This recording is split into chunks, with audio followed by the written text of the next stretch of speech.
If they do that, the Cougars will be very, very, very, very tough to beat. Off the window, no. Roberts tried to get it. Shea for the win. Got it. Just with 14 points, but you just look, the way that he dominated the game was in controlling the pace and making smart decision after decision. Coleman by Slamma Jam. Go to pizza spot before or after. The dream is alive for Houston. Go Coogs. Let's go. Welcome into another episode of Let's Rage Coogs, presented by the Saxenian Family, the original Houston postgame show after each and every single football and men's basketball show. And we're coming off a crazy, there's no other way to put it, a crazy-ass game in which the Houston Cougars led 81-69, 2 minutes left. The Aggies choose to foul, extend the game early, and long story short, they find themselves in a position 83-86, and out of all the players, it wasn't Wade Taylor, it wasn't any one of their other guards, it was Anders Garcia, who had their forward, who had, to their credit, had given Houston headaches all night long, buried a three, forced overtime. In the overtime period, Houston saw various players foul out. Emmanuel Sharp fouled out. Jamal Shedd fouled out. LJ Cryer fouled out. Javier Francis fouled out. And somehow, some way, the Houston Cougars found a way to win, survive, and advance. That's the saying in March, and the Cougars did just that, defeating the Aggies 100-95, and they're going on to the Sweet 16 and will face off against the Duke Blue Devils on Friday night in Dallas. Woo, what a crazy game. Joining me as always, Chris Gardner with the Houston Roundball Review and Dayon Dunlap. How are y'all feeling after that crazy game? I feel great, man. I feel great. Surviving advance. And go ahead, Dayon. We'll get into it. Man, I'm hyped. What a finish. Our guard plays great. Total team effort. I'm hyped. And I'm going to say it, and I'll take the hits and the daggers and the slings and arrows come my way from the fans. First half, a lot of the fouls on the Cougs were legit fouls. Okay, Aggies missed their free throws. Second half, let me see. Let me count it up. Let's see. Second half, there were 24 fouls called in the second half. 13 on the Aggies, 11 on the Cougars. Down the stretch, the refs wanted to let everybody know, yeah, we're part of the basketball game too, apparently. I mean, but man, Jamal Shedd knew he had 4 fouls on that drive. Just let him go. Leak was right there to swat that layup attempt. Just let him go. It wasn't necessary. You know he had 4 fouls. LJ Cryer, he fouled Wade Taylor on a 3-point attempt. Those were fouls. Javier Francis, his fouls, pushing the back. Fouls. Yep. Those are fouls. The Cougs found a way to win. 4 starters fouled out. They missed free throws down the stretch in those closing seconds before overtime, which would have iced the game. Emmanuel Sharp. Emmanuel Sharp. He had not missed free throw until the final seconds of the game. That's how John Gia wasn't one-sided. That's what I'm saying. It was not one-sided. But let's say it is. If first half you see the refs are calling it tight on you, is it on you as players to adjust how the game's being called, or keep doing stuff that got the fouls called in the first place? I mean, that's what it comes down to. If you know, especially these refs, they call it tight. That's these 3 refs of this game, they call it tight. That's what they do. It's on you as players to adjust. 2 Aggies fouled out. Another had 4 fouls. There are a whole bunch of fouls in this game. The Cougs still won this game. I wish they wouldn't have caused as many fouls, but that's what these 3 refs, this crew is known for calling games tight. You got to adjust. They did it from the very beginning. They were consistent. Adjust. Yeah, I mean, as a hooper, you just wanted to be consistent and call it on both ways, and so both teams have to adjust. And so to me, it just was what it was. That's just part of the game, part of just how a game can go. but both teams had their opportunity to leave it out on the floor and impact winning. And Houston made enough winning plays, led by their leader Jamal Shead and the rest of the guards. I mean, Emmanuel and LJ. And so, I mean, it was what it was with the refs. I mean, they would call a lot of fouls, but that's part of it. Some of them was fouls. And so, to me, it was good. It was a good referee game. I mean, they called the fouls that were called. I mean, sometimes was it excessive, but stop fouling. But they were both aggressive teams, and so I mean, they I think it was refereed well. Houston made enough winning plays. These refs, this is how they call it. Other refs let things go, but I think what we're saying is, as a team, as players, both sides, you got to adjust to how the game is being called. Yeah, and they're not going to get every call right. They didn't get every call right against Houston. They didn't get every call right against A&M. That's just part of the game. And so, to me, that's a wash. A&M played well. You give them a credit for the fighting and not giving up. But at the end of the day, I mean, let's break down the game. I mean, the rest was a small part of it. Houston made enough. Ramon Walker came through with a clutch offensive rebound. I want to say this.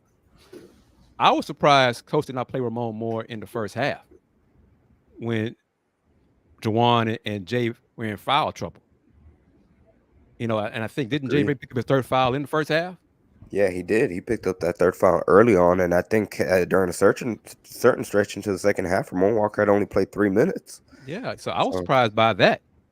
I wasn't really surprised. I think just because of the way the flow of the game was going, Damian came in, was giving a good spark. Then Malik also came in and gave a good spark, and so I think he was just more riding them. I think I see what you guys mean though, for sure, because of the impact when he came in.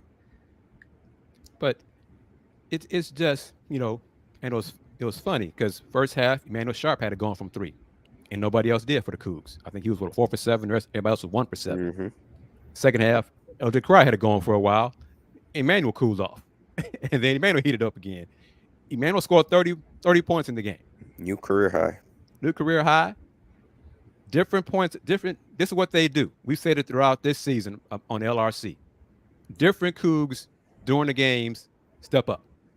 And that's what they did. They found a way to win this game. And I think it was a great game. You just start from the first half. I think Jamal, that's what I said, was doing what he do. I mean, he was the best guard on the floor, played a complete game.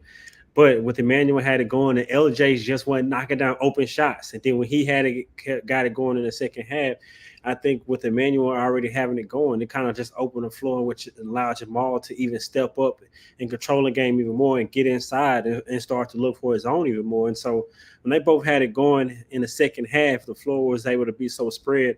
Jamal was just going to work, making play after play. LJ gave him credit for staying with it, making big shot after big shot in the second half. But that's why I said Emmanuel was the X factor, because the way that he got it going with LJ kind of being it's like when he heat up, he hot. And once he made one, he just had it going, I think. But with Emmanuel keeping it alive, and I think, and defensively too, he was a pest defensively. I want to give him credit for the way he guarded Bradford. He had a good game, but Emmanuel made it tough for him, got some good strips, some good blocks. He really, really competed, and he had a complete game. And outside of missing those free throws. Yeah, checking the box score, Ramon did not have. He was one of the few Cougs who did not have a foul in the first half. Yeah. Jamal had 2, LJ had 2, Jay had 3, Juan had 2, Sharp had 2, Sid had 1, Malik had 1, Damian had 1. Ramon was the only one who did not have a foul in the first half for the Cougs. A&M was affected by foul trouble with Obaseki. You see, to me, in my opinion, I told after seeing it, he nice. He looked like an NBA guard. I think if he come back next year and be featured even more in Texas A&M, he got a lot of potential. But foul trouble, it affected both teams. To me, that's a wash. No teams can say both teams. That's just what it was. But I think Houston trio of guards outplayed A&M is what it all boiled down to. Yeah, that's big point. Excuse me, Andy. Yeah, because I shout out the people who contributed to the show. Mm-hmm. But when Ramon only played so few in the first half, I thought it was because they wanted rest him, save him more for the second half. And then I was wondering, well, maybe he had a flare up with the knee, and John Houston said, well, no, let's rest him, limit his minutes kind of thing. Maybe. But he came through down the stretch, and Again, man, this team just finds ways to win. Yes, Toughest teams win, man. it's tough on your heart. It's sometimes maddening, frustrating, but it's fun and exciting. I know one thing: it's never boring watching the Cougars play basketball. I'll say that. Can you believe our walk-on was made a crutch time free throw? Made a clutch free throw. Extended the game. Toughest And teams that's win, man. that's the thing about this game in particular. There was so many moments, so many different players that stepped up.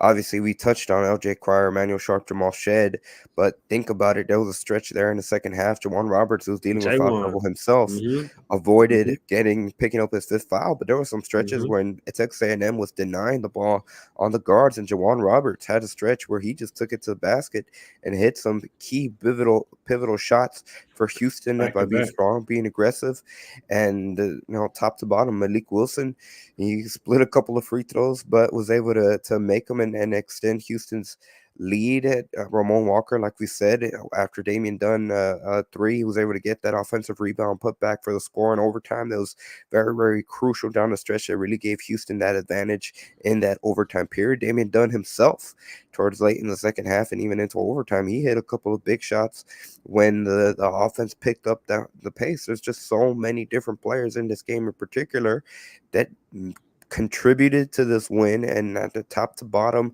it was a culture win because Houston was literally limping to the finish line. They were just trying to get over the hump so they can go ahead and advance to the Sweet 16. Give credit, tip your hat to Texas A&M because they made it difficult. They refused to go away, and some of the shots that they made, I mean, it was great defense by the Cougars, but they were making some tough shots themselves. I think that's the blessing and the curse with A&M, because some of Wade Taylor's shots over the course of that entire game were head scratchers. Some of them he would make them, and you were just you can't play much better defense. He just, as Coach Sampson said, I think yesterday in the press conference, he has a fluorescent green light, just ultimate green. Just let it fly, young fella. Coach Buzz, just Wade, go ahead. Just he jacks up some stuff. I mean, a lot. And sometimes he gets high some of those. Sometimes he doesn't. But the LJ Cryer fouled Wade on a 3-point shot attempt. That was a foul. He hit him on his hand. That's a foul. It was a touch foul, but he did touch him. He made contact with his hand. That's a foul. And all the bitching and complaining about the officiating, there's a lot of fouls called, yes. Too many for my taste, yes. But second half free throws, the Aggies took 3 more free throws than Houston. 3. I mean, so how much of a gripe you want to give? They took 3 more free throws in Houston in the second half. Yeah, to your point, Andy, with J1, he made some clutch plays. And just watching him, I was thinking he makes smart decision after smart decision. Because one of those times he made a great pass to Emmanuel, who knocked down a big 3. And a couple times after that, he made a good drive, then faked the handoff and made another good drive. He just makes clutch winning plays. I mean, he's another player whose toughness coming back in, who had a really good game. But it was a total team effort. I mean, just it seems like momentum plays that Damian made, that Malik made, all those plays were needed at the right time. And it's just the tougher teams win. You could tell the team been there. They were poised. Everyone was poised. Everyone was ready to step up when their name was called. And they made the right plays. And it really just started it started with so many players. But Jamal, I think he led the way. He showed why he was the best defensive guard in the Big 12 this year. I think he was the best defensive guard throughout the country. He made it tough for Taylor all game. And he made play after play, whether it was dishing it or being aggressive to score. He's really just showing he was a complete scorer. And he didn't make any threes tonight, but you can still see that's another aspect of his game that he doesn't have to rely on to beat you and have a dominant game. And I'm going to say this because I'm not going to beat a dead horse. Y'all, I'm old school. Y'all don't agree with me on the fouls, officiating. That's fine. But if you shoot 19 threes and a half, should you expect to go to the line a lot? Houston took 19 threes in the first half.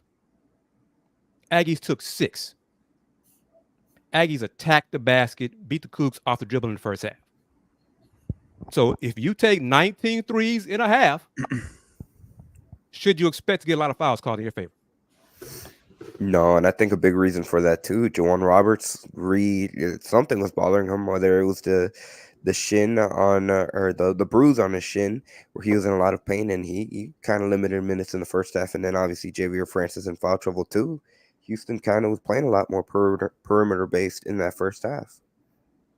And he hustled that loose ball that he chased down that rebound and tipped it back to Jamal Shed.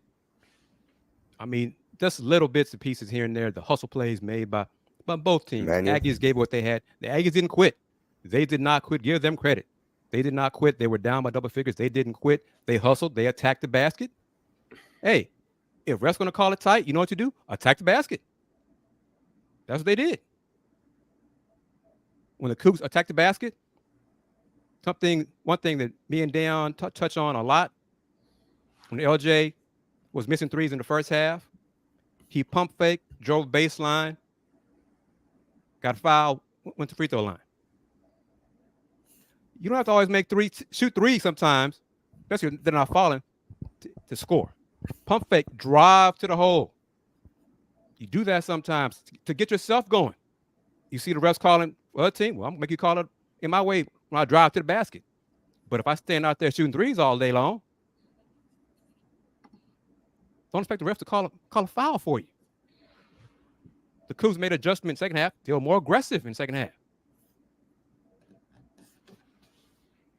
Real quick, let's put a pin on it. We'll get back in a second, but I'd like to remind everybody that this is Let's Rage Coogs, presented by the Saxenian Family. Big thank you to Steve Saxenian for being the primary sponsor not only of today's episode of Let's Rage Coogs, but he has been all season long, from the first game of the regular season in November all the way to now, and he'll continue for the Sweet 16 game following Houston and Duke. And of course, we also like to say thank you to our secondary sponsors on today's episode, starting with Star Pizza with 3 locations across the Houston area. Star Pizza is your go-to spot before or after the game. And we like to say thank you to Mike and Jennifer Pittman for also being supporters of the show throughout the entire season. And we also like to say thank you to BB's Tex Orleans, which has 14 locations to serve you. Build your boil with us today. And a big thank you to BB's Tex Orleans for being a sponsor on Let's Rage Cougs for the duration of the Houston Cougars NCAA Tournament run. And we also like to say thank you to UH Cougar alum and real estate broker Vincent Harding, who is the sponsor of the ticker that you see down below on our video platforms. If you're interested in contacting him for real estate services, reach out to him at 832-758-2712. Once again, a big thank you to Vincent Harding for being a sponsor of the ticker on today's episode of Let's Rage Cougs. And a big thank you to all of you guys that are joining us on this Sunday night. A lot of excitement following Houston's win over Texas A&M. Special thank you to EI Crabtree77 for supporting the show. He says, "Go Cougs while surviving advance. What a game A&M's team came to play. Good for them. Houston owns the state of Texas." I believe, correct me if I'm wrong, but Houston's the last team standing in Texas in the NCAA tournament. A big thank you to Houston Cougars Germany as well, who said he aged 10 years in 20 minutes, needless fouls, horrid officiating, and tenacious adversary. I'm assuming he's trying to say adversary. Adversary, yep. In the end, the Cougs and the man of the evening / year, Jamal Shed, advance. Love my Cougs. Love Let's Rage Cougs. Big thank you to Houston Cougars Germany. And we also like to say thank you to Reaction Therapy. He says, "Great show, guys. His team never quits, and he can't wait to make the trip down to Dallas next weekend to catch the Cougars in person." And he ends it with saying, "Go Cougs." So thank you, all of you guys, but those in particular, for joining us on this episode of Let's Rage Cougs. Effie says Jawan has CTE on his knee. Those legs are definitely bothering Jawan Roberts. They keep creeping up, and it's not going to go away. He's going to be battling that until the Houston Cougars play their last game, whenever that may be. It's not going to get any better anytime soon. Yeah, he's gutting it out. You know, he's healthy enough to play. Okay, but it's painful as hell. Yeah, he's not probably 85%, but he's healthy enough that John Houston says he can play. He's good enough. It won't get any worse, you know, so he's going to give it everything he's got, and salute to him for just gutting it out. Yeah, we need him so much. I think it's just such a difference because when he gives us on the floor and was being someone that Houston can throw the ball inside the post to, regardless, and be a threat to score or be a threat to make a play because he's just as good of a playmaker as he is scoring. And so, I mean, as well as what he brings rebounding wise. I mean, he played a great game. The plays that he made, the energy that he brings, and I think the way that he is able to settle the team down. A lot of times in the huddles, I see him doing a lot of talking as well. And so, this team, I love this team, man. But what a game! I think the guards really stepped up well, and I think in that first half, if LJ would have been on, Houston probably would have had a bigger lead. I think if you'd have made just the shots that he had great looks, just didn't fall. So I was watching that second half. I'm like, okay, LJ, just come on, just start hitting, and he did, and Houston was able to pull away, and they was able to. The game got back close to the way it ended out, but way to gut it out. I mean, total team win. Jamal stepped up big in that crunch time, but you could see as when the shooters aren't on the floor, it's really noticeable how well they complement him because of their threat to shoot. But Malik, great cut without the ball. He able to drive, cut.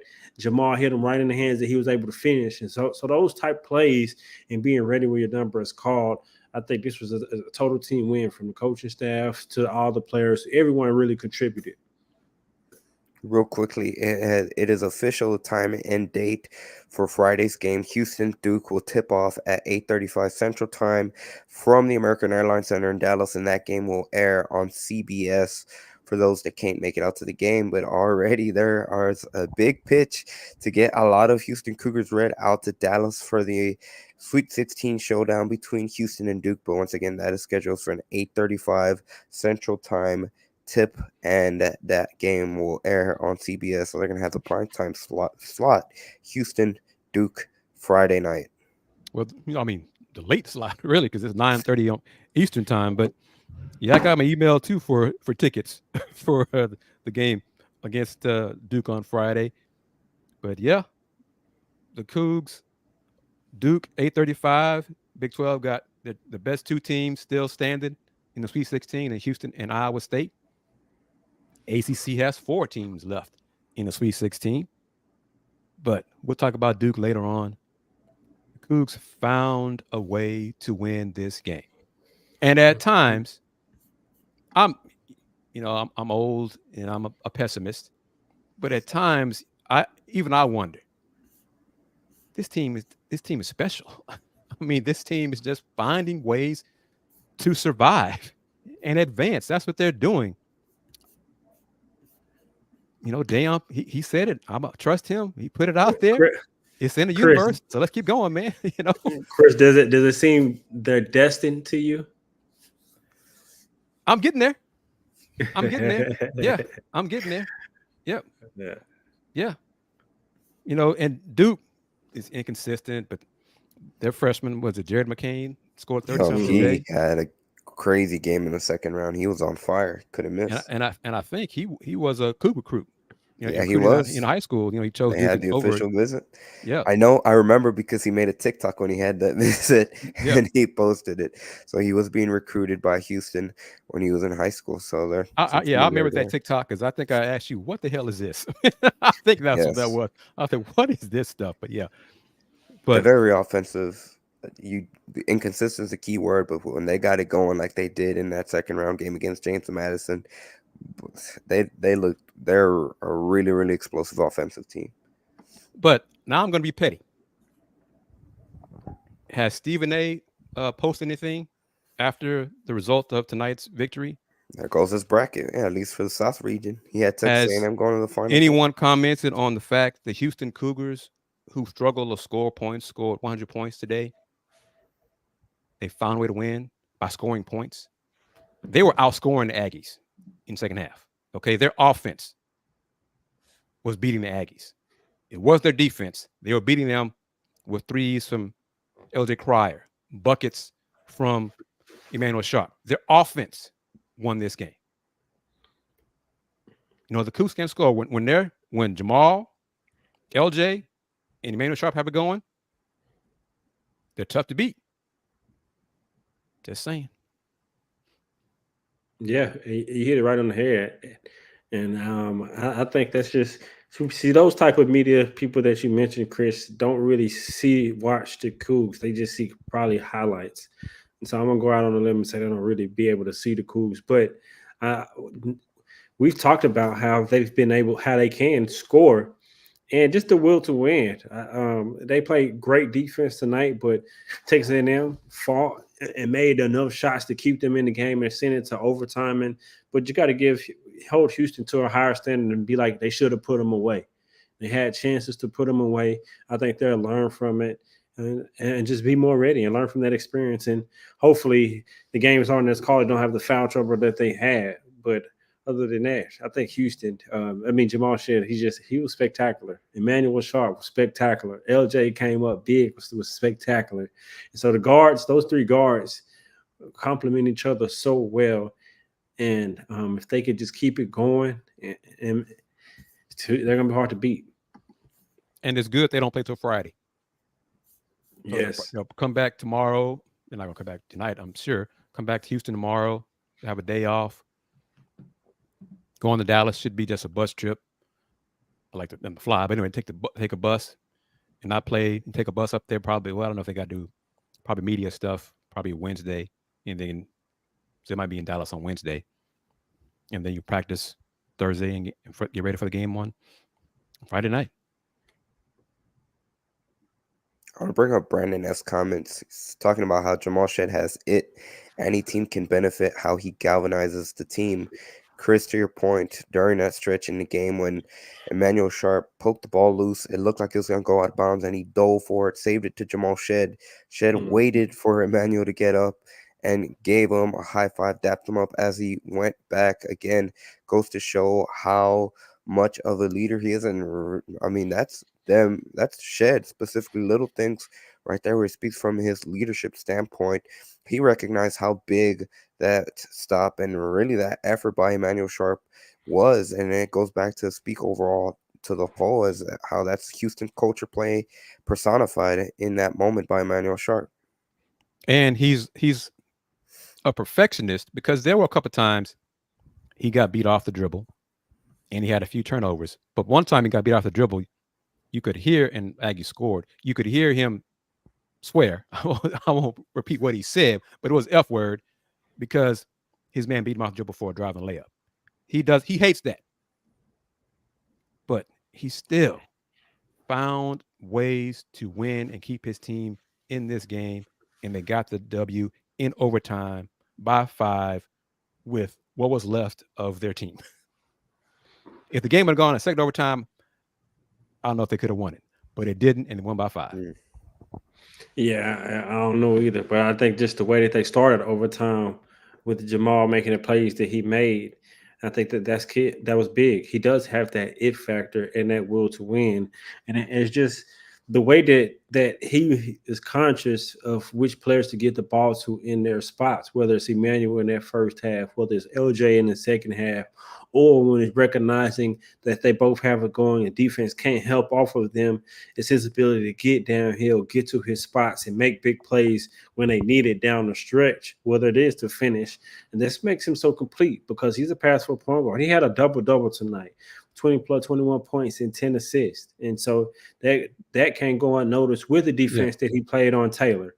Didn't play all minutes except where he fouled out. I mean, that shows you the heart and determined factor that he has to win this game. And so I'm very confident with him and looking forward to the matchup against Roach, who's a really good veteran guard for Duke as well. But I think, and we can't forget just watching how athletic and how strong not Emmanuel, but Jamal Shead is. It really sticks out. His athleticism, that dunk had me going crazy. We cannot forget to mention that dunk. Flew, that dunk. Yep. Man, it's like his vertical is crazy. Jamal Shead, man, he's special. I love him. Came out of nowhere. Looked like he literally had Out of jumped off nowhere. a trampoline. Yep. And the funniest thing about that whole sequence is when they cut to his parents and looked like even his dad was surprised, but he was Yep. excited. They were all excited like crazy. But yeah, that was definitely a big time play. The bench loved it for Houston. They were up in the air, they were jumping, and that was definitely a very highlight reel worthy play that you're going are going to see in Sports Center over the course of the next 12-hour news cycle. And salute to an Aggie. How about that? Got Aggie chiming in, watching Let's Rage Cook. Thank you very much, and thank you for the tuning in and for the compliment. And Coach Buzz, heck, first, a couple of things. Jamal and LJ, they've known Manny Obaseki and Wade Taylor for years. High school, competed against them. So this was it was like a, what does he call it? A backyard rivalry kind of game, because go back to high school with these guys. And Coach Buzz has so much respect for Coach Kelvin Sampson and the job he's done at Houston. And the respect is mutual. And it's good that the Cougs came out on top, and he touched on it. Houston is the last Texas team standing in men's tournament. And he got the Dukies on Friday. Work Dude says this team reminds him of that last Final Four team for Houston, which in 2021 they were on the verge of being eliminated against Rutgers, and that game was much more of a headache. You know what? It was kind of similar in fashion, but Houston came back from behind and was able to pull away late. That was the Dejan Jarreau hip game in which he really grinded out and was pivotal in Houston coming back and winning. And Quentin Grimes, too. I remember that game. He missed the free throw. Houston got the offensive rebound, got it back into the hands of Grimes, and he hit a big three. This team, the 2023-24 version, definitely has shown that same grit, that same determination, which last time they did, it bode well for the Cougars. But that's culture right there. That's culture. I mean, being mentally tough in adverse situations. Just got to speak about the adversity, the will to win of this team, and no matter who's been hurt, who's been in foul trouble in any given game, everyone stepped up when a number was called today. From Damian Dunn to Malik Wilson to Jamal to Emmanuel to Ryan Elvin to Ramon to the whole team. I know JVL was in foul trouble mostly, but when he was on the floor, he effected some shots, got some rebounds. And so, I mean, this was a total team effort. I mean, this was a tough win.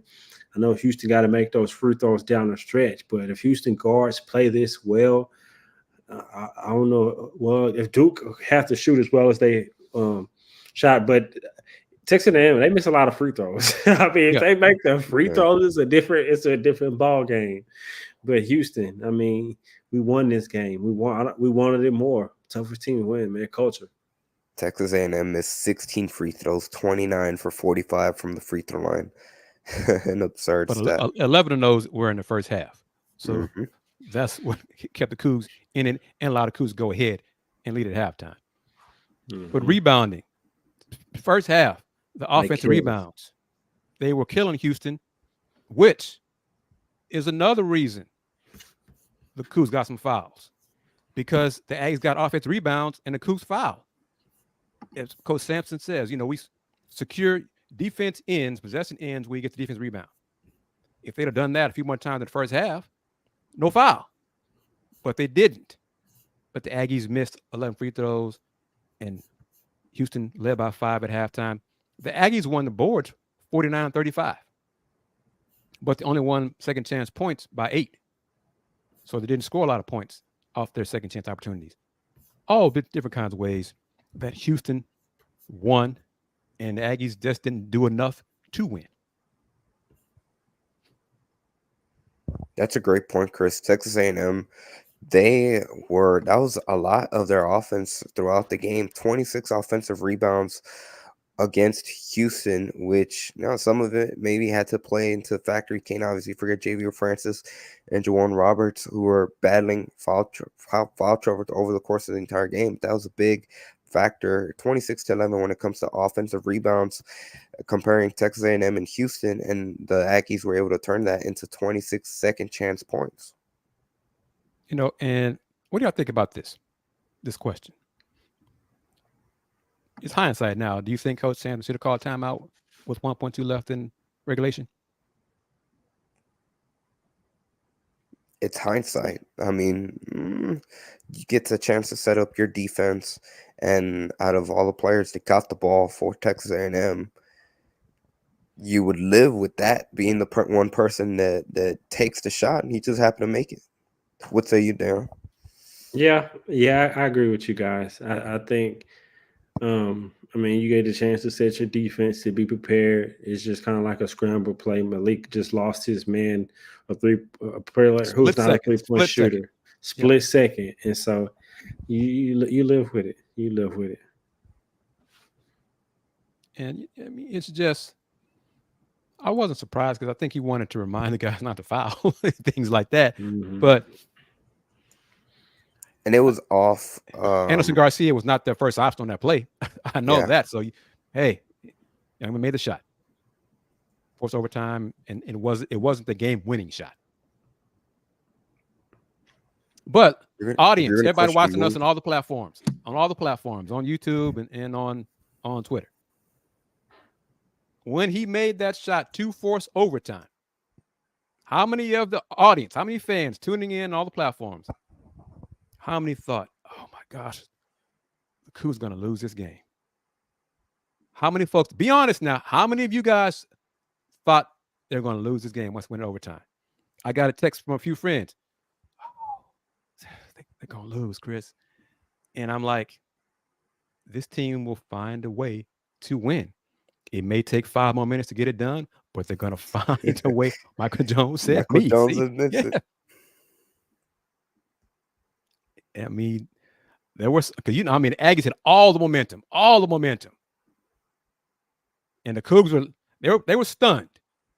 The players were stunned. Yeah, Crabtree says he was nervous, not going to lie. But they regrouped. Coach Sanders told Rothstein after the game. He reminded them in the huddle, we've been through this. This happened against Baylor. We're still fine. And they found a way to win. I was nervous. We're honest. Yeah, but I wasn't being nervous is different than thinking they were going to lose. It is. Yeah, it is. I was still confident with having Jamal and the way that our role players have stepped up in the first half and was feeling good about themselves.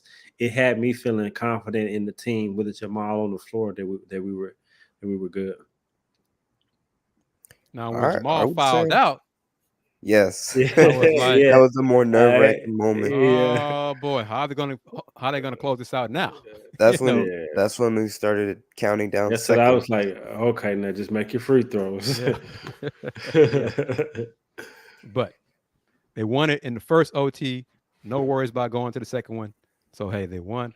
I'm looking forward to hearing the press conferences from the Aggies and the Cougars once they're posted. It was a hell of a game, man. I mean, it was a hell of a game. And Dayon touched on it on the last LRC. I'm not sure if it'll happen. I'd like it to happen. I like to see the Cougs and the Aggies play every season. Neutral site, because I'm not sure either coach wants to play in the other team's gym. But neutral site, have it at, Toyota Center. It'll be a packed event. It should be a Q1 matchup for both squads. I'm all for it.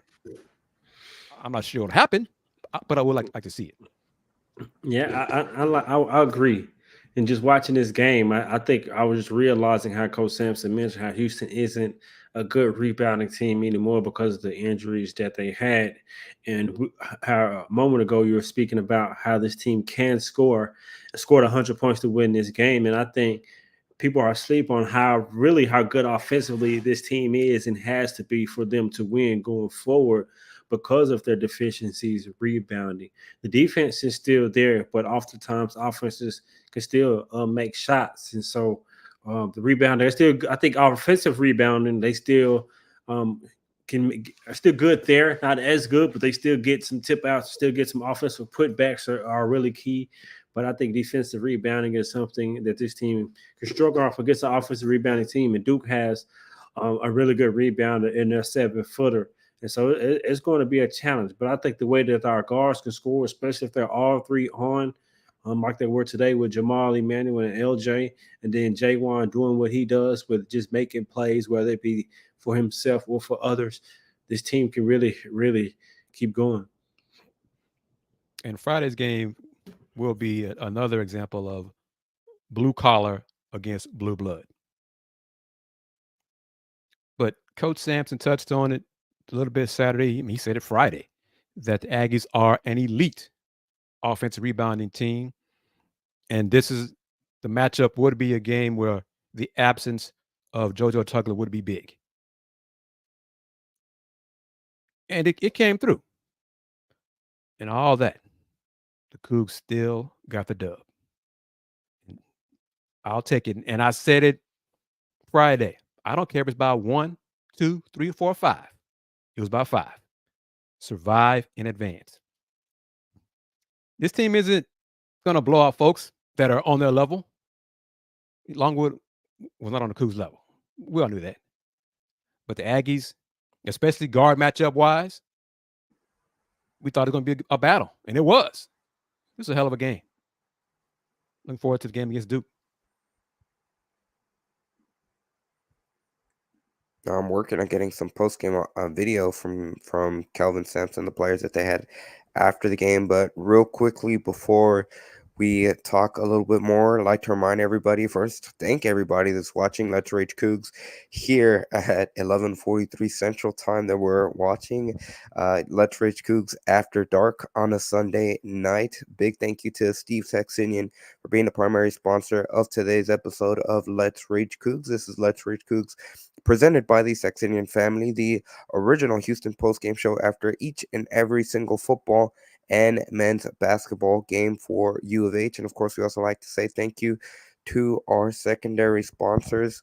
Let's switch it up a little bit, beginning with Vincent Harding, who is the sponsor of today's ticker that you see scrolling across the bottom of the screen on our video platforms. Vincent Harding is a UH Cougar alumni, and he's a real estate broker. If you're interested in contacting him for any real estate services, you can find him at 832-758-2712. Once again, that's 832-758-2712. And we also like to say thank you to BB's for being a sponsor throughout the entire NCAA tournament run. BB's Texas Ordnance has 14 locations to serve you. Build your boil with us today. Once again, a big thank you to BB's Texas Ordnance for being a sponsor on today's episode. And of course, we also like to say thank you to Star Pizza with 3 locations across the Houston area. Star Pizza is your go-to stop before or after the game. And it's also the official pizza spot for the Ryan Elvin fan club. Ryan Elvin came up big, like Dejan mentioned earlier in this game, hit a clutch free throw that made it a 2-possession game in closing seconds of overtime and ultimately allowed the Houston Cougars to walk away with the 100-95 victory in overtime and advance to the Sweet 16. I want to bring up this For the 4th straight year, right? Right? It's actually right? Five is what I saw. 2019, 21, 22, 23, and now 24. So 5 straight years that the Cougars are in the Sweet 16, which, I mean, it takes some time right there. Don't let that go over our heads. That is an impressive accomplishment that out of, kind of coincidentally with the opponents that they're facing on Friday in the Sweet 16, the Duke Blue Devils, for the longest time, Houston and the Sweet 16 wasn't synonymous, certainly not when you think of the 2000s and the mid-2010s or early 2010s. So big showing of where the Houston Cougars are as a program right now. Yeah, where was it? Saw a question somewhere I wanted to answer. Just missed it. But no matter. Let's see. Oh, yes, here he goes. Yes. He does have 1 more year of eligibility. Yes. Juwan does. Yes. Most of the guys do, the upperclassmen do. We don't expect many of them to use their COVID year. But yes, Juwan could come back next year. What do you guys think about this comment? I've been seeing brought up a couple of times, not on our shows, but just over the course of the different injuries that have transpired with Houston. FE says they practice and play too hard to not have injuries by March. Is the way Yeah, I the don't Houston know. Cougars practice? No, Terrence got No, hurt I don't know about in the that. game. Yeah, because it was a stretch for Houston that they hadn't had any injuries, and so I think it's just part of the game. They're getting injured, just part of basketball. I don't know about that. Terrence towards ACL untouched. No one is around him. What was it? Marcus Sasser did the splits at near half court. That wasn't during a game. Injuries are part of it. The type of injuries they're getting are not because of practice. And at the same time, Bad luck. practicing that hard prepares them for OT, and tough wins like this. I think that makes it easier for them to perform in the game. Yeah, because if they were suffering like concussions in practice, that's something else. That's different. But they're not. These injuries, it's just like a cloud hanging over them, a black injury cloud. But hey, Hunter Dickinson got hurt in a game. Kevin McCullough hurt his knee. Injuries are part of basketball if you play physical basketball. And then so's bad luck. That's part of it too. Yep. Hey. Jamal not coming back. Yeah, I don't think any of us expect Jamal to come back. I think, it's not etched in stone, but it's close to it because he's having a hell of a year right now. And there's one thing left for him to accomplish. And Deion knows what it is. Jamal knows what it is. That's all that's left. And at the end of the season, his draft stock's going to be at an all-time high. Right. It's going to be as high as that it's going to get. And he showed improvement within every year. And I think just projecting him, I saw a comment earlier when they talked about his defense, the way that he could defend, and defense is willing to defend, along with all that he could bring offensively with being able to control not only the pace of a game, control a team, and run a team. I think he definitely will get his shot to play at the next level. I can't see him coming back. But just collegiately, the run, the plays that he made tonight, I was just like, yes, Jamal. He was the best player, the best guard, in my opinion, on the floor. You referring to this comment by Justin Singleton about learning how to play defense under Kelvin Sampson will give him a leg up in the NBA because of his height. He will go in the second round. So Singleton thinks he'll be a second round pick because of his height. And he's a better athlete than people. Yes, a great athlete. Realize. Great strength. He's strong. He can jump. He reminded us of that with that putback dunk. But I mean, on some of his block shots, you see how high he jumps and extends his arms for some of those. So he's a hell of a leaper as well. Yeah. So he could rebound in the first half. He went and got too. Yeah. He could be a pest like Patrick Beverly defensively at the next level. And have a long career. A long, successful career. Yes, LJ has another year. Yes. Nothing has changed. All the upperclassmen have an next year if they want to use it. With Houston's point guard situation, assuming that Jamal leaves and not having one already committed, it would be interesting if LJ decided to come back and take on that role to prove that he can lead a team being a primary point guard as well as everything else he brings to the table. I don't see it happening. It's just really kind of throwing it out there for conversation. No. Because Coach Sampson, I don't know if it's after the Longwood game or Saturday in the press conferences, he told the national media, which he's told us a lot, the local media, how in his 10 years at Houston, he's had 3 point guards. And the point guard spot is not a spot you can make a mistake on. So I'm curious. I've been curious for months. Yeah. Who the staff will decide for point guard for next year's team. Because based on who does come back and who's who gets healthy. Terrence and JoJo are healthy. The red shirts have a year of culture under their belt. Next year's team is going to be a hell of a squad too, based on whoever that point guard is going to be. Yep. Oh, this one thing I want to bring up. Someone asked about this earlier. Yeah, that was last year. It wasn't this year. Yeah. Well, thank you, Andy. Correct. Because it was scrimmage. It was Ole Miss this year. Yep. Because this close scrimmage against Duke was on campus in Houston during a football weekend. So, yep. Yeah, I want to say it was when they played SMU way back when. SMU was ranked. Effie says that Mercy Miller is going to be the point guard of the future for Houston. Well, no. You're reading more than what he said. He says he's a point guard. He is a point guard. Yeah. But he plays like a shooting guard. But folks, you can't. As talented as he is not Jamal Shead year one. So let's forget that. He'll be a true freshman. The point guard that will come in is coming from the portal. Or it's LJ Cryer or Malik Wilson. It's not going to be a freshman point guard unless he's ready. Unless he's ready, Chris. We got to preface that by saying he got to prove it. And then he ready. If he ready, he ready. We can't be a Kelvin Sampson point guard. I'm not saying if. It's a big if. I agree with you. It's a big if. But we can't definitively say. I think if Coach Sampson saw it and say, "Oh, he ready and he earned it," then it'll be. We didn't expect that. I agree with you. It wouldn't be expected. Yeah. But I have to see more of Mercy because I've only seen bits and pieces and highlights in games to see what he'll project as the next level. I would love for him to be a point guard, big body point guard. But I agree with what Chris is alluding to. That it most likely would probably be from the portal or upperclassman or something like that, or returner, like we mentioned. Yeah, and even if it's coming from the portal, is that young man something?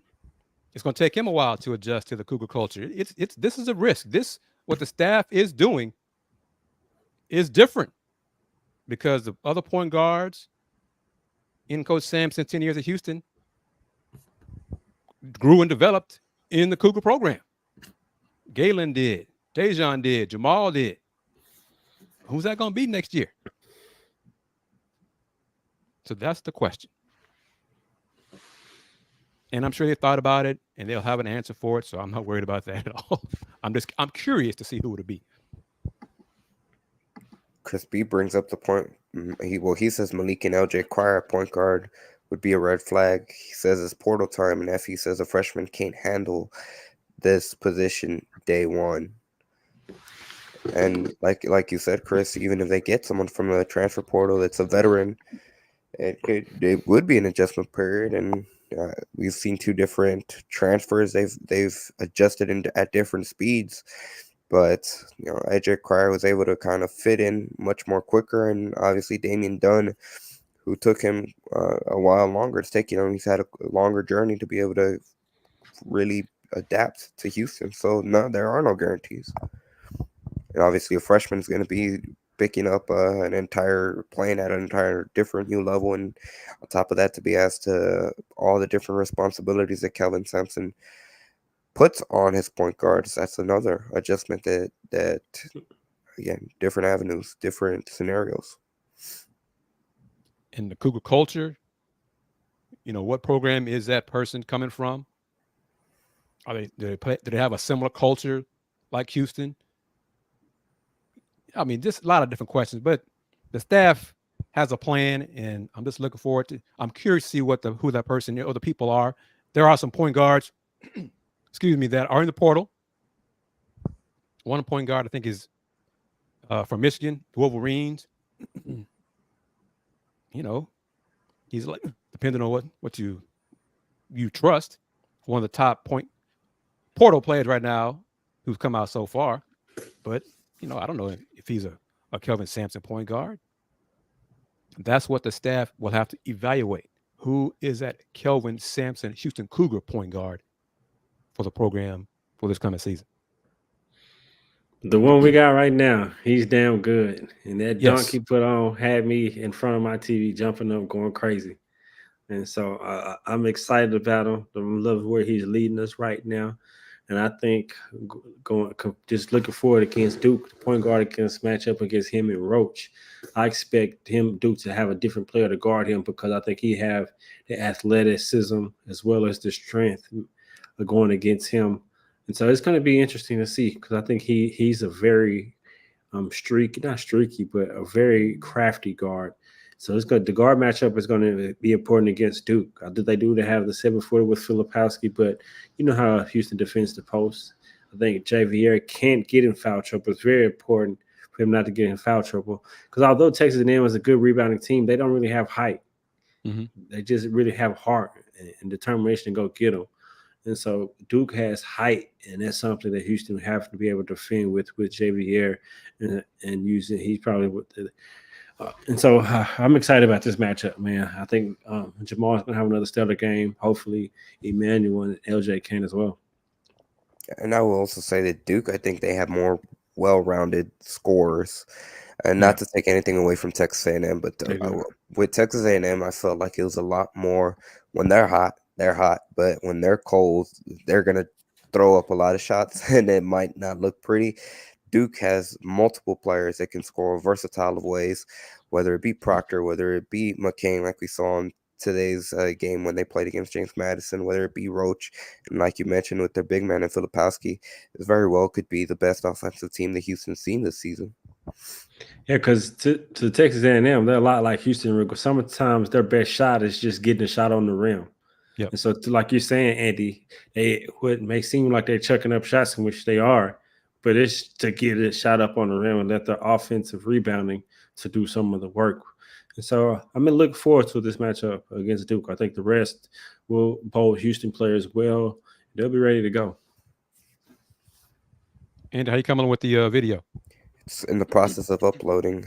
Should be ready in about 10, 15 seconds. And watching, I'm going to say this. Colorado is not a Kelvin Sampson point guard. He's not. He's not a point guard either. He's he's not. No. He's not a point guard. But I'm just looking forward to the matchup, and I hope some people say it, media people say it, or if some of the players for Houston say it. Blue collar versus blue blood. Justin Gorham said it when he was here. It's what the culture is. Says it all the time. Kellen says it. I hope he says a lot this week leading up to the matchup. Blue collar versus blue blood. We started right here in Let's Rage Coogs. Blue collar versus blue blood.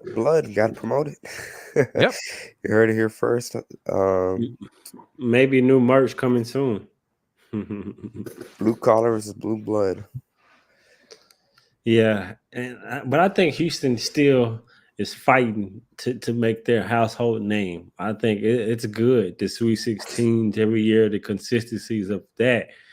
But to set yourself apart, you got to win the chip, man. You got to win the chip to earn that.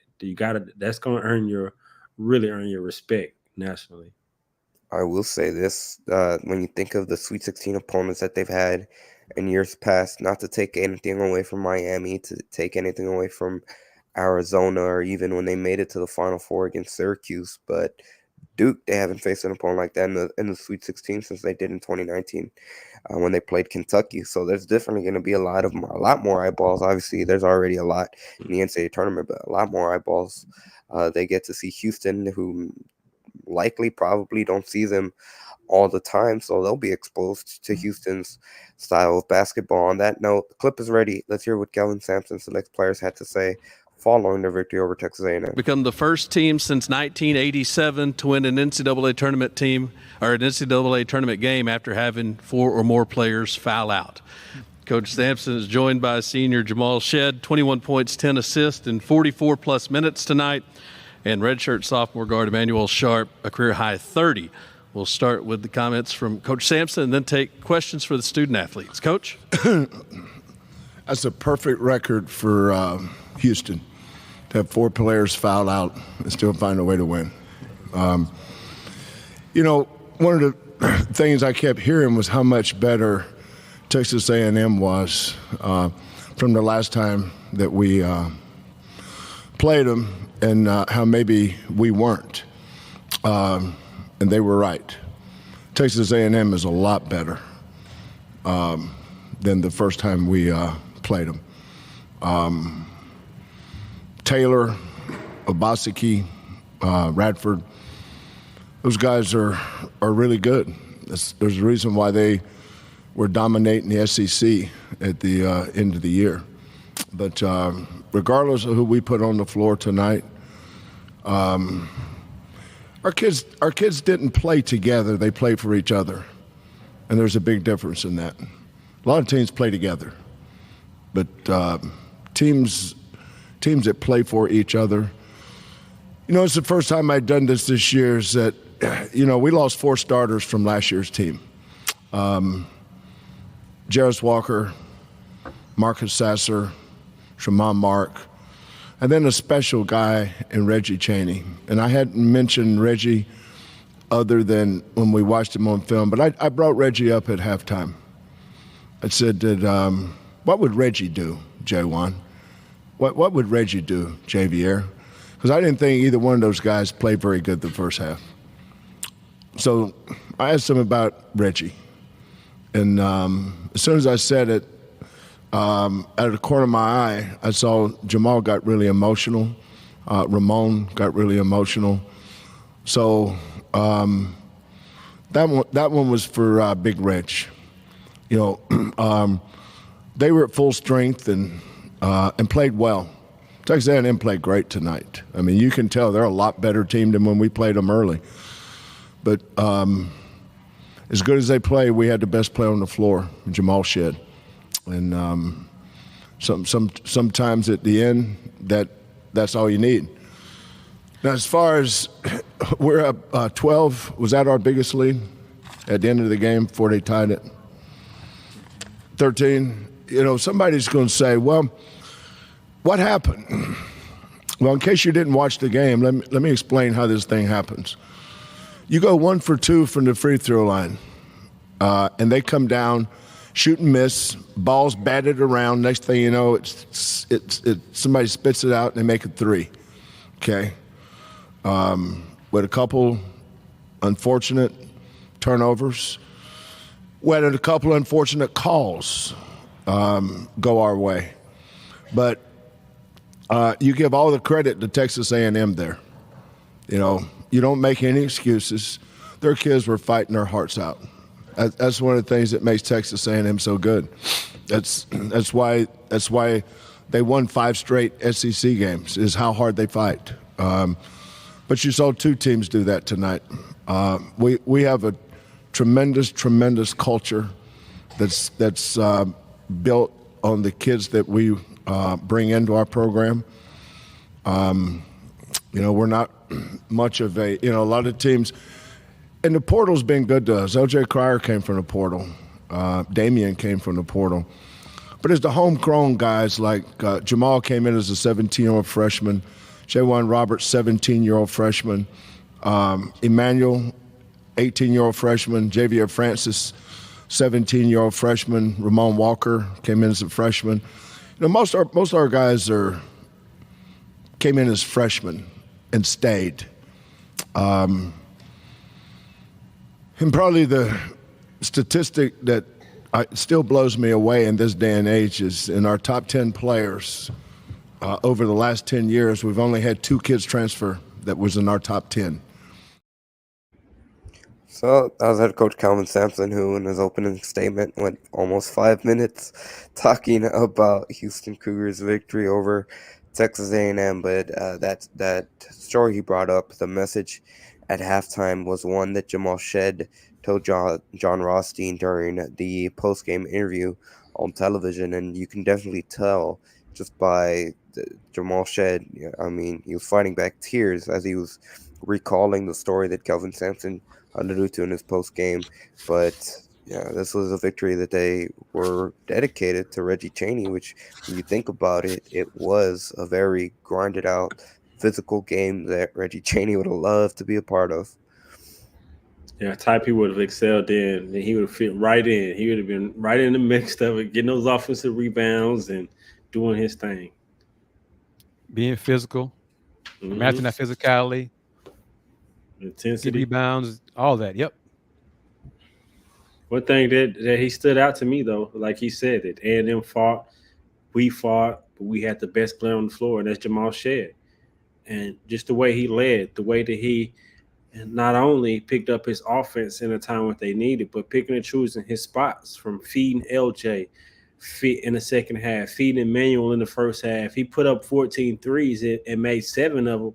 But him being aggressive to take those shots and getting them in the position to take those shots was what Houston needed. They were going to need to score, needed to outscore them because of just how good of A&M was going to keep fighting. So shout out to Jamal, man. He's doing exactly what I expected him to do, but the job is not finished, and I know he's ready to keep going and get his ultimate goal that what he wants. And A&M put Solomon Washington on Jamal, and Solomon is, in his opinion, one of Great the best. defender. He's a great defender, and he was He's clapping. He accepted that challenge, and Jamal still beat him off the dribble. He made a Beat him off great the play dribble. down the stretch. I want to give him credit too. Yep. Jamal was beating him some, but he made a great play down the stretch and got a strip on him. I like him. I like his game. Yeah, it's good for those one-on-one battles to see greatness go against greatness. So that's what this game was a great example of. Two physical, high competitive teams going at it, and if we could make it happen, we would like to see Texas A&M versus Houston non-conference for the next 3-5 years. Going, why not? Why not make it happen? This is the comment. This is what I meant by Houston has to win a championship to leave the Gonzaga tier. Just making Sweet 16s is still in the Gonzaga tier. Yep. Gonzaga has made it to a national championship game, and Houston hasn't done that yet. And so it's more than just making it to a Final Four or to a game. You got to win it. That's how you leave the Gonzaga tier. Because Baylor has that chip. Mm-hmm. But they have not got back to Sweet 16 since they won that chip. Right. But what do folks know them for? That 2021 national championship every year. Facts. So that's what's left for Coach Sampson. And, the players are going to try to get it for him. Be great if it happens this year. They got Duke on Friday with 4 more wins. 4 more wins. But first one starts matchup against Duke Friday. Game's going to be on CBS. Folks who are chiming in late, because you got new folks joining us here on Let's Rage Coogs.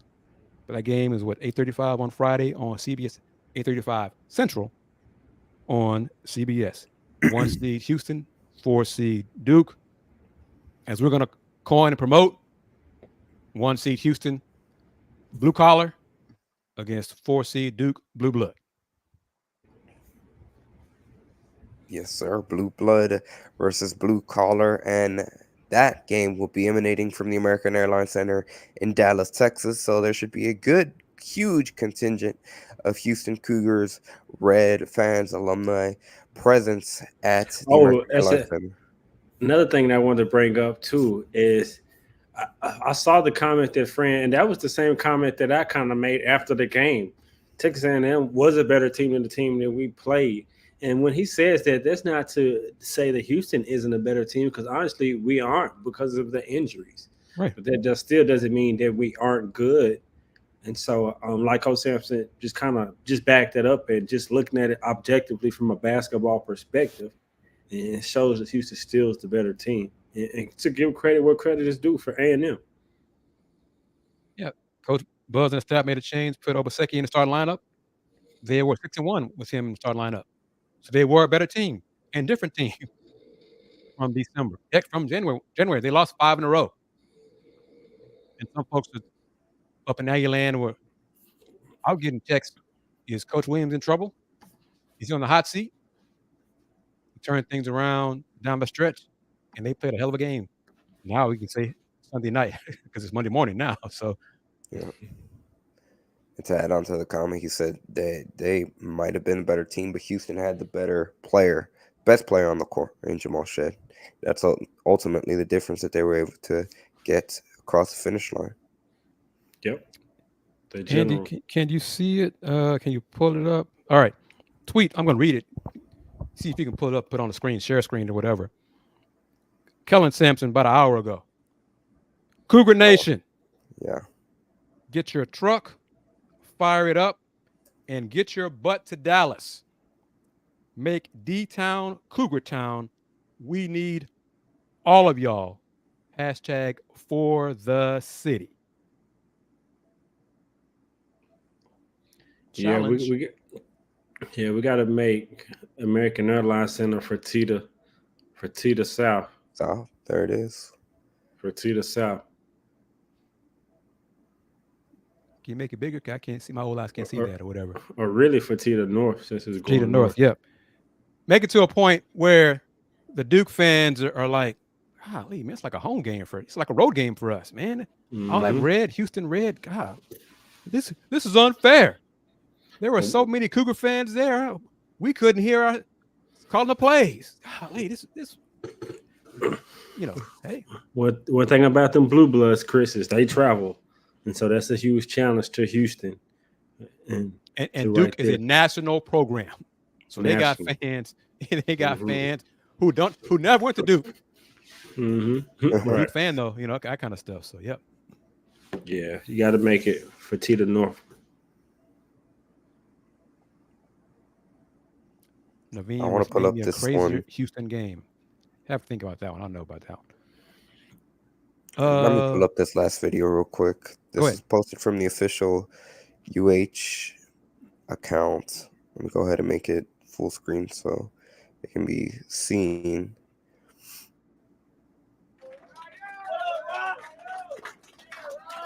Let's do it, Rob.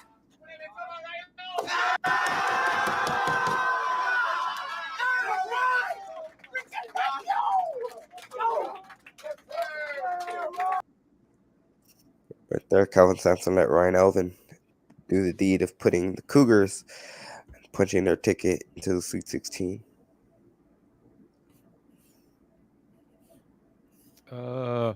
First thing, what was the game? Now here it is. What was the game?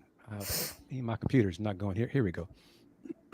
Name me a crazier Houston game. The game where Tremont had to put back. The putback. Out of nowhere. That was the Rutgers second round game.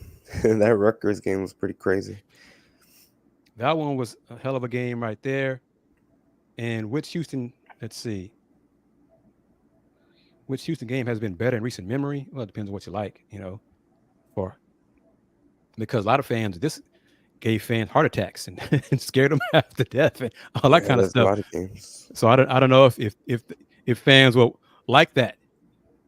Think back to last year, Jamal Shead's buzzer beater against Memphis. See, I was going with that. Yeah, beat Memphis in Memphis. Couple years before. I mean, this was even during that COVID year, right before the Rutgers game, when Tremont Mark had the half-court buzzer beater against Memphis at the Fertitta Center. So there's been a couple. Yep. Shout out to Rayo though, man, for being ready. You could tell it was nerves in that first free throw. That second one, he was settled in, knocked it in. They made a 4-point lead, and so. Shows the Houston's culture, man. You walk on in a clutch time situation in the NCAA tournament, stepping up, making a clutch free throw. Man, that was a huge moment. Mark Minetria. Best UH game. Minetria, who's brought up the 1983 national game semifinal versus Louisville way before its time, he said. Yeah, we went to elementary school together. We go back a long ways. That game was a hell of a game, but unfortunately, it was just the semifinal. And then something happened after that. I don't recall. So, no, at least that was you don't have to worry about the Wolfpack in this tournament running into them. It looked for a second that they might have been on a collision course. Work Dude says he agrees. He thinks this game gets a nod over last year's buzzer beater in Memphis. We could run into NC State. I was going to say, what you talking about, Andy? What you talking about, Andy? We could. Wait, we could see them. They got Marquette, and they playing so well right now. I confuse them with the Oregon. I was watching the Oregon. Who'd they play? Who'd they lose to in overtime? Last night, or I guess 2 nights ago. I was confusing them with them, but now, yeah, you're right. They are in the Sweet 16. They're playing Marquette, so they could be on a collision course. Yes. But yeah, if I tallied right, Sweet 16 teams, ACC has 4, Big East got 3, Big 12 2, Big 10 2, SEC has Tennessee SEC has and 2, Alabama, Mountain West 1, San Diego State, Pac-12, Arizona, and the Zags represent the West Coast Conference. So really, a Big 12 got 3 with Arizona. Right.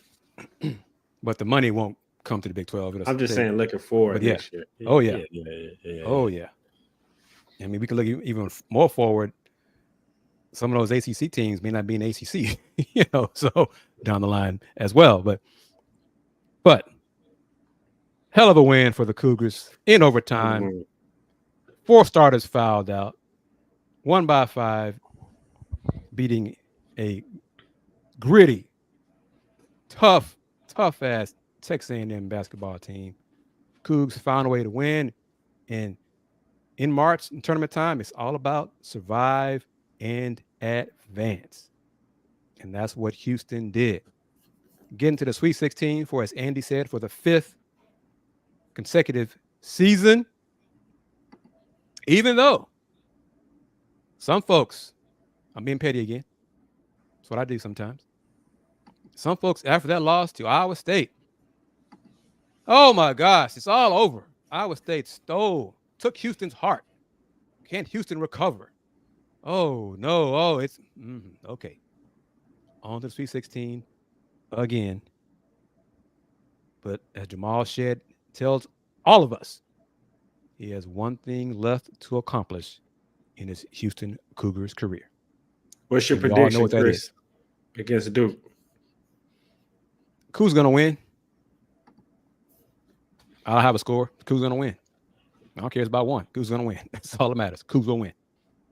Andy? I agree with Chris. I think Houston's defense, even though Duke might be the best offense Houston has played, by far, Houston will be the best defense that Duke has played all season. I think that physicality is going to be the ultimate deciding factor, and I think not as crazy as this one, but I think Houston edges out Duke probably around the range of Naveen in the 70s, mid-70s, maybe 60s. I think it'll be a low-scoring affair. Yeah, I'm agree with you guys. I think it's going to be around mid-70s. I think both teams are going to get it going in the second half. I think Houston's toughness, defense, will to win, Jamal Shed, propel them to a victory, get ready for a Final Four. Elite Eight.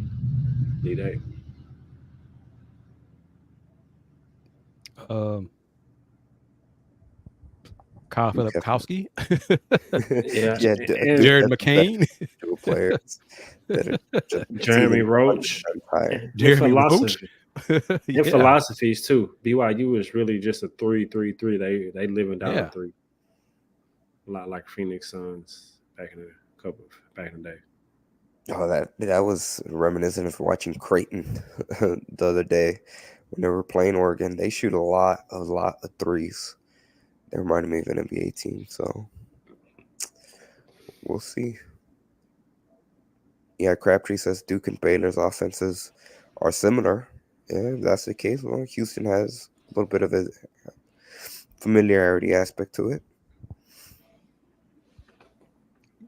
We should, I don't know if I have time this week, but maybe do like a little preview show before Friday's game. Yeah, name the day. As long as it's not Thursday, we'll be open. Thursday was the day I was thinking of. Off the top of my head, yeah. I won't be able to on Thursday, but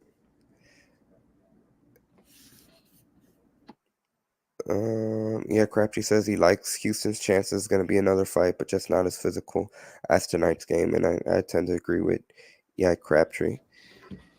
Oh yeah, there's not many teams as physical as Texas A&M. Iowa State and the 16 teams left How many like the Aggies? Game I'm looking forward to is Iowa State and Illinois. Yeah. Pace, tempo, offense, defense. Yep. It's Texas A&M or Duke more tough, and it's tougher than Duke. In terms of physicality or in terms of overall? Duke has better offense than Texas A&M.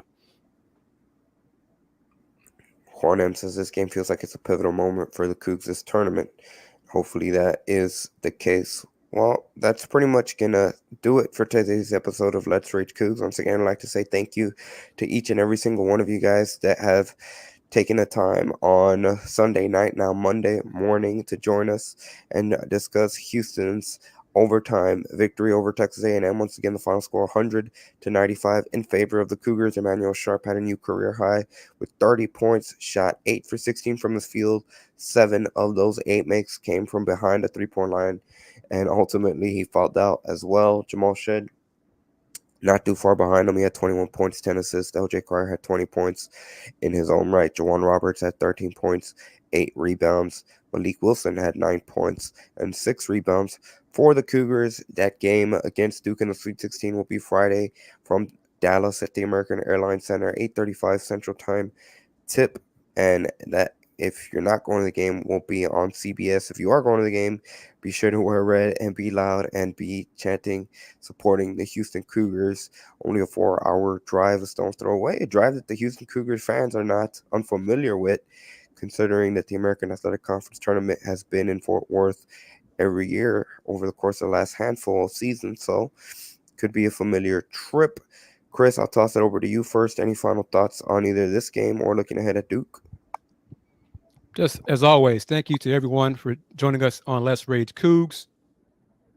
We discussed, recapped a hell of a win by the Cougs. The culture came through, 195 over Texas A&M. Hope you enjoyed it watching on whichever platform you did, on Houston Roundbar Review on YouTube, Paul Slamma Jamma on YouTube, or Paul Slamma Jamma on Twitter. Join us on Friday after the game. Be another late night, after dark edition of Let's Rage Cougs. But tell your friends about the show. We are the original post-game show for Houston men's basketball and football. See you Friday. And always remember this, the Houston Roundbar Review since 1994. Local name, global perspective. What a game. Appreciate everyone who tuned in. As you can see, we're internationally known. We're state to state like lights and plates. Thank you all for continue to support us. And I'm looking forward to this next game against Duke. It's blue blood versus blue collar. And I'm looking forward to Houston's toughness, determination, and will to win to be the determining factor in this game. And it's always a pleasure to be alongside Chris and Andy. And as always, go Cougs.